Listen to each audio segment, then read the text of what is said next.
திராவிட முன்னேற்ற கழகம் ஆட்சிக்கு வந்து 52 மாத காலம் உருண்டு ஓடிவிட்டது.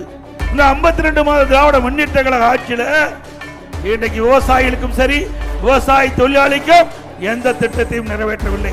அதிமுக ஆட்சி இருக்கின்ற பொழுது ஒரு 5 ஆண்டு 2 முறை விவசாயிகள் தொடக்க வேளாண் கூட்டுறவு கடன் சங்கத்திலே வாங்கிய பயிர்கடன் தள்ளுபடி செய்யப்பட்டோம். வறட்சி நிவாரணம் நம்முடைய விவசாய பெருடி மக்கள் 2017ஆம் ஆண்டு கடுமையான வறட்சி, அவருடைய பயிர்கள் எல்லாம் காய்ந்து சேதமடைந்து விட்டது.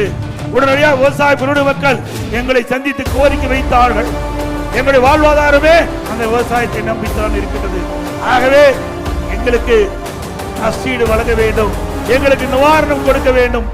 அதிமுக அரசாங்கம் உடனடியாக அந்த பயிர் சேதத்தை கணக்கிட்டு அந்த பாதிக்கப்பட்ட விவசாயிகளுக்கு வறட்சி நிவாரணம் கொடுத்த அரசாங்கம்